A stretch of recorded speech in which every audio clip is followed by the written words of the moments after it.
Guess who got a really bad case of time blindness and didn't get things done in time for Wednesday? It was me. Oh boy. Yeah, I got time blind something fierce. Like, I thought it was Monday, but it wasn't. It was Wednesday, and I didn't have things done, like the recordings and stuff, so yay. I'm gonna move on real fast because I think, like, we got a new issue out already, so yeah. But moving on. This cover is part of a bigger joint cover, so we don't really have the full picture here. Well, we do because that cover is out, but you know. From what we do see, I like the broodiness of Shadow, Vector, and SPO up there. Charmy seems to be the only one of the chaotics that is just completely unbothered. I get Shadow. He's always the broody one. SPO too, kind of. But Vector too, I wonder if there's a reason for that, or if it's just an art choice. Though, looking at it again, Vector looks like he's kind of smirking, but I don't know, might just be his mouth shape. It's kind of hard to tell with him. And I like how everybody looks oblivious to, like, the impending doom here. Maybe it's an implication that they're gonna be so focused on relaxing a bit after the Zombot arc that they won't suspect the things that Eggman is plotting. Just as well, the looming hand is very good. I like the sense that it's, like, about to crash down and pull the lanterns down with it. But also, it's Omega's hand. Or at least it looks a lot like it, so this had me like, what did Eggman do to my boy? Okay. We kind of get new lore here, I think. I don't think Blaze's kingdom was ever referred to as the Soul Empire. I don't think we really got any name for what she rules over other than that just it's in the soul dimension. I think the fandom mostly assumed that it's kingdom because, I mean, she's a princess, queen. I don't know, I think she should be a queen. I mean, we never see her parents around, and we never will be with the mandate, so... Okay, so I'd seen these images before the issue. Like, who hadn't, honestly, since they, like, exploded across the internet and a bunch of people thought that a smug-looking Sonic that's John emoting and half-lidded has to mean that he's being flirty, so everybody went nuts over that.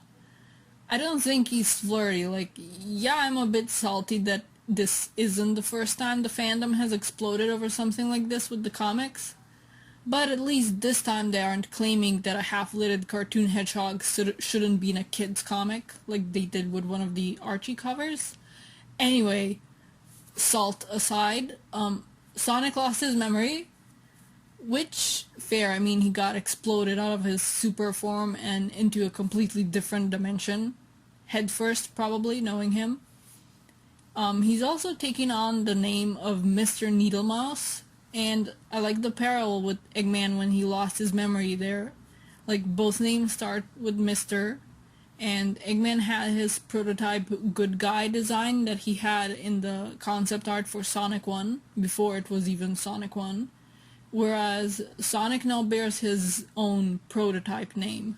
I think it's neat. And this is just a very memeable face. He looks like the "but that's none of my business" Kermit, you know? And he has his pinky out. What a proper tea drinker. That sounds like an insult, I'm sorry. Oh, what a tea drinker that Bob is. It sounds like an insult, I'm sorry. Man, poor Amy. Like, Restoration HQ isn't even repaired yet. It's still in ruins, and she already has mountains of paperwork. Ah, this is precious. I like this. Um, I like that Tangle told Jewel about this. Like, she didn't outright ask her to go help, but Jewel has been her good friend for years, like since they were kids. And Tangle probably knew that she'd step up if she wanted to. And it's nice that she did. Like, she's kind of a perfect fit for this. Amy gets strained from all the work she like has to do while Jewel gets excited for it. And honestly, I feel like this is a good choice. Like, it was nice to see Amy in a leadership position and actually doing things, but her having to basically run everything seemed a bit off. Like, she can still be a leader, but action is more her thing than organizing everyone and everything is. Though she's not as bad of a pick as Knuckles was. Like, the guy has no people skills. There they are. They're the stinky boys. I was wondering if they were gonna go after Rough and Tumble. Like, those two literally spent the entire Zombot arc in that pit. They were the beginning of it, so they were just in there the whole time. And I love them. They're dumb. They think they're gonna die, but they still do like one last rhyme of their stupid Team Rocket-esque thing that they do. And poor Tumble is crying over not having a tail again. Like, Tangle has so much tail and he has none. Poor guy. This looks like it'll be like a running joke, but I just kind of feel bad for the guy. They call themselves the baddest boys, but we're not. We know they're the dumbest boys, and I love them. That is all. Thank you. Okay, Tails is precious here, but I just want to point out that he was right, and Rough and Tumble are lost in the mines in the background. Okay, we get a little glimpse of Silver's future.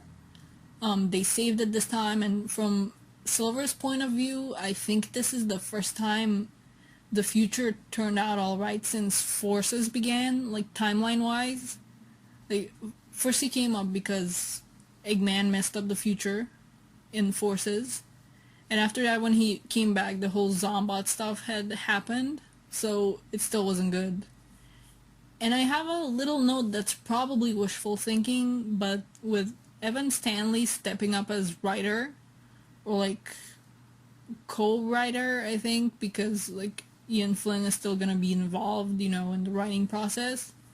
I hope we get a story set in Silver's future. Like, it will never be what the Silver Age saga was in Archie, for obvious reasons, but her ideas for that future were so much bigger than what little she got to write for it, lore-wise especially. It wouldn't be the same kind of future, but I don't doubt that she'd make something amazing with it if she's given the chance, and I really hope she is. Damn it, Silver! You've jinxed it! Like, what will Eggman do to my boy? Look at him.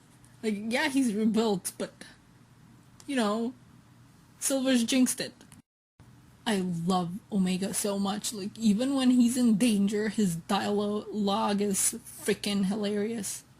But Eggman has plans, and even though I laugh, I am afraid. Oh, okay, so they've just locked Zavok up. I guess they probably had Silver move him to wherever with his powers. And the rest of the Zeti are lying low, even Zaz, who we saw just kind of be aimless with no leadership last issue. Surprised Zom is laying low though, since he has even less brains than Zaz, so I don't know how that's working out for him. I'd ask how Cubot can smell given that he's a robot and has no nose, but it's Cubot. Or about calling out Starline as a fanboy though. And I don't know, that's some nice art of Eggman there. I love the shading on it. There he is. He's retreated back into Eggman fan cave thing, maybe? Or maybe he's in one of the more abandoned bases. I don't know. Oh my god, he's still on his bullcrap. Like, he's still a fanboy. I love him. He's also dumb, just at a different level than the Skunk Brothers, but I love him too. Like, everybody was so certain that he was, like, gonna get all disillusioned about Eggman and not be a fanboy anymore, but he's still a fanboy. He basically went, I'll get so good at being bad that I'll conquer the world, and then Eggman will be my fanboy, and then we can both rule the world while being each other's fanboys. Like, you'd think he'll have learned Eggman doesn't like people barging in on his territory from that time he strangled him for trying to take down Sonic. But, you know, Starline, gotta be a fanboy, and he's gonna be the biggest, most dumbest fanboy of them all. Speaking of idiots that I love, the Chaotix get some attention too. Everyone was tired during the Zombot arc, but now it's their turn to be overworked and tired, especially Vector. He's talking on like 3 different phones because people are missing, like displaced after the Zombot virus. They also have classic old phones with cords and all, which is kind of funny given that this is a world with like hovercrafts and robots and extreme gear and Wispins. Maybe Vector just buys really old phones to save money. Cream is precious, and oh good, Gimel is here and he's okay, he's not dead. I guess he got fixed up off screen, which I guess also implies that there was a time skip, like an unspoken time skip with both him and Omega getting fixed up.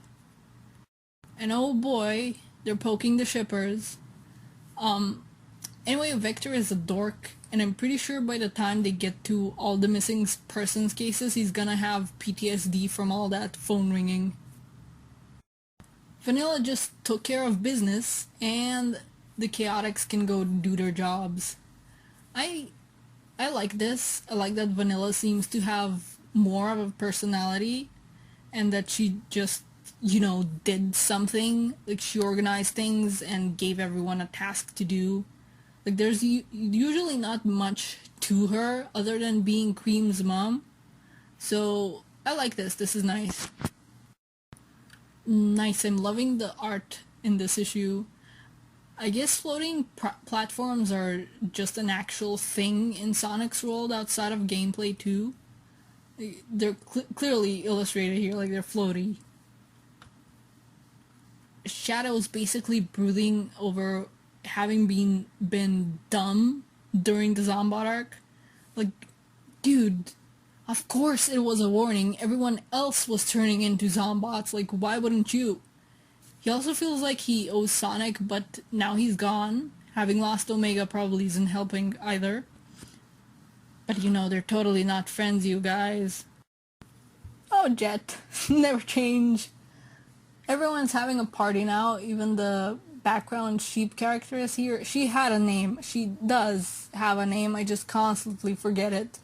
But, and okay, not everyone, since Shadow didn't come, and also Knuckles stayed back on Angel Island. This is cute. Like, Whisper's tail is also tail wagging. Like, Whisper's tail is tail wagging? Okay, I'm good at sentence structure. But that's cute as hell too, and they're still poking the shippers.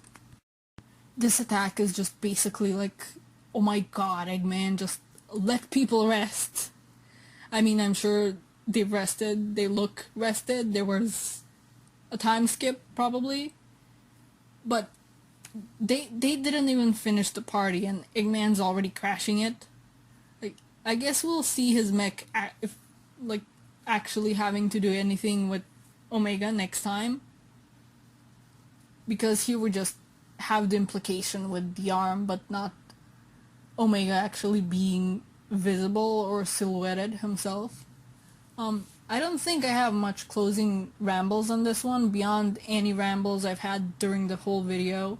I did go on a couple of tangents there, but this was a nice issue, kind of like the one we got after the Metal Overlord arc.